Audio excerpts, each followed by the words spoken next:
दोस्तों, आज की इस वीडियो में हम बात करने वाले हैं पोस्ट ऑफिस की नई ब्याज दरों को लेकर जो 1 जनवरी 2026 से लागू होने वाली हैं।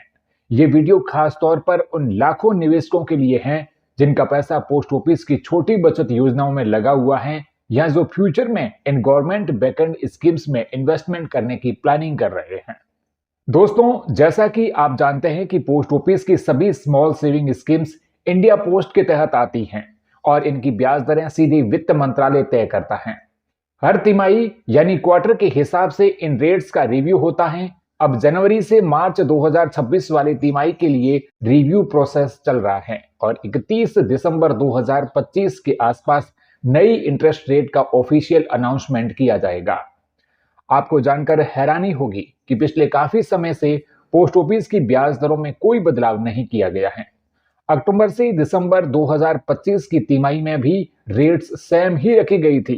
अगर हिस्ट्री देखें तो ये लगातार 7वीं तिमाही है जब छोटी बचत योजनाओं पर मिलने वाला ब्याज चेंज नहीं हुआ है। मतलब अप्रैल जून 2024 से लेकर अब तक निवेशकों को सेम ही रिटर्न मिल रहा है। यही वजह है कि अब इन्वेस्टर्स की नजर पूरी तरह जनवरी 2026 से लागू होने वाली नई ब्याज दरों पर टिकी हुई है। आज की डेट में सुकन्या समृद्धि योजना और सीनियर सिटीजन सेविंग स्कीम दोनों पर 8.2% सालाना ब्याज मिल रहा है। सुकन्या योजना खासतौर पर बेटियों के फ्यूचर के लिए डिजाइन की गई है, जहां लॉन्ग टर्म में एक सुरक्षित फंड तैयार होता है। वहीं senior citizen saving scheme retired लोगों के लिए एक भरोसेमंद ऑप्शन है, क्योंकि इसमें अश्योर्ड रिटर्न और रेगुलर इनकम का भरोसा मिलता है। इसके अलावा post office monthly income scheme उन लोगों के लिए बेहद पॉपुलर है जो हर महीने फिक्स्ड इनकम चाहते हैं। इस स्कीम पर अभी 7.4% सालाना ब्याज दिया जा रहा है और इंटरेस्ट का पैसा सीधे आपके बैंक अकाउंट में आता है। बहुत से रिटायर्ड्स और मिडिल क्लास फैमिलीज इसे पेंशन के अल्टरनेटिव के तौर पर यूज करते हैं। अगर हम लॉन्ग टर्म इन्वेस्टमेंट की बात करें तो पीपीएफ यानी पब्लिक प्रोविडेंट फंड आज भी इन्वेस्टर्स की पहली पसंद बना हुआ है। इस पर फिलहाल 7.1% सालाना ब्याज मिल रहा है और सबसे बड़ी बात यह है कि यह ब्याज पूरी तरह से टैक्स फ्री है। जो लोग सिर्फ इन्वेस्टमेंट के साथ में टैक्स सेविंग भी चाहते हैं उनके लिए पीपीएफ एक स्ट्रॉन्ग ऑप्शन बना हुआ है। इसके अलावा नेशनल सेविंग सर्टिफिकेट यानी एनएसई पर 7.7% सालाना ब्याज मिल रहा है, जो फिक्स्ड रिटर्न चाहने वालों के लिए अच्छा विकल्प है। वहीं किसान विकास पत्र 7.5% ब्याज के साथ ऐसा इन्वेस्टमेंट है जिसमें पैसा लगभग तय समय में दोगुना हो जाता है। इसलिए ग्रामीण और सेमी अर्बन एरियाज में इसकी पॉपुलैरिटी आज भी बनी हुई है।